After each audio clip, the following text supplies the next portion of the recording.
Dream one जंगल के बीचों बीच एक पुराना बरगद का पेड़ था। उसी पेड़ के नीचे रहता था चिंकू कछुआ। वह बहुत शांत और समझदार था। जंगल के सभी जानवर उससे सलाह लेने आते थे। कछुआ चिंकू का सबसे अच्छा दोस्त था गोलू तोता, जो हमेशा उसके साथ रहता था। एक दिन सुबह सुबह जंगल में जोर जोर से रोने की आवाज गूंजने लगी। सभी जानवर भागकर नदी के किनारे पहुंचे।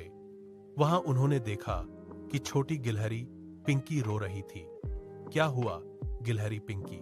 हिरण ने पूछा। गिलहरी पिंकी रोते हुए बोली, मेरा छोटा गिलहरी भाई चिंटू कहीं गायब हो गया है। वह कल शाम तक मेरे साथ था। सभी जानवर चिंतित हो गए। तभी लोमड़ी बोली, मुझे लगता है यह काम पहाड़ी वाली गुफा के बूढ़े उल्लू का है। वह किसी से बात भी नहीं करता। जंगल में पहाड़ी के पास एक पुरानी गुफा थी, जहां बूढ़ा उल्लू अकेला रहता था। वह दिन में बाहर नहीं निकलता था, इसीलिए बहुत से जानवर उससे डरते थे। कुछ जानवर तुरंत उल्लू पर शक करने लगे, लेकिन चिंकू कछुआ बोला, बिना सच जाने किसी पर इल्जाम लगाना गलत है। लेकिन किसी ने उसकी बात नहीं सुनी। शेर राजा ने आदेश दिया, आज रात हम सब गुफा के पास निगरानी करेंगे। रात होते ही सभी जानवर पेड़ों के पीछे छिप गए। थोड़ी देर बाद उन्होंने देखा बूढ़ा उल्लू अपनी चोंच में कुछ दबाकर गुफा के अंदर जा रहा है। लोमड़ी चिल्लाई, देखा, जरूर इसने गिलहरी चिंटू को पकड़ रखा है। सभी जानवर गुस्से में गुफा की तरफ दौड़े। तभी उल्लू डरकर बोला, रुको, अंदर मत आना।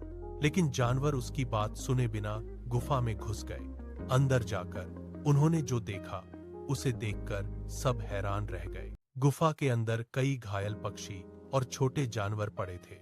बूढ़ा उल्लू उनकी मरहम पट्टी कर रहा था। उसने एक कोने में छोटे चिंटू गिलहरी को भी बैठा रखा था। गिलहरी चिंटू, गिलहरी पिंकी खुशी से दौड़ पड़ी। गिलहरी चिंटू बोला, दीदी, मैं नदी में गिर गया था। उल्लू बाबा ने मुझे बचाया। सभी जानवर शर्मिंदा हो गए। तभी उल्लू धीरे से बोला, मैं लोगों से दूर इसलिए रहता हूं क्योंकि सब मुझे अशुभ समझते हैं, लेकिन घायल जानवरों की मदद करना मेरा काम है। शेर राजा ने सिर झुका लिया, हमें माफ कर दीजिए, हमने आपको गलत समझा। उस दिन के बाद जंगल के जानवर उल्लू का सम्मान करने लगे। कुछ दिनों बाद जंगल में एक नई मुसीबत आ गई।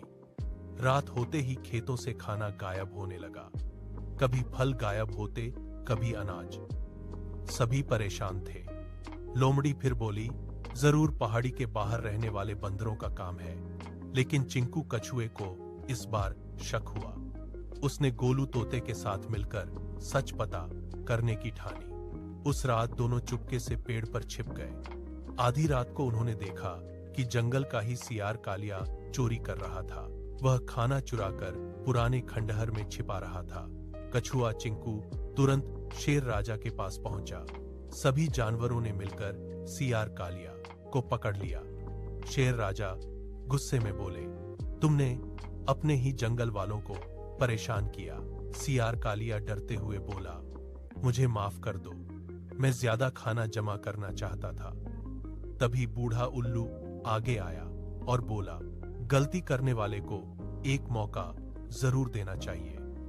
सभी जानवरों ने सियार कालिया को माफ कर दिया, लेकिन उससे वादा लिया कि वह अब कभी चोरी नहीं करेगा। धीरे धीरे जंगल फिर खुशहाल हो गया। अब बूढ़ा उल्लू अकेला नहीं रहता था। हर शाम छोटे छोटे जानवर उसकी गुफा में कहानियां सुनने जाते थे। एक दिन पिंकी ने मुस्कुराते हुए कहा, अगर उस दिन हम सच जाने बिना फैसला कर लेते तो हम इतने अच्छे दोस्त को खो देते। चिंकू कछुआ हंसकर बोला, इसीलिए कहते हैं, सच्चाई को समझे बिना किसी पर शक नहीं करना चाहिए। सभी जानवर खुशी से ताली बजाने लगे और पूरा जंगल फिर हंसी से गूंज उठा।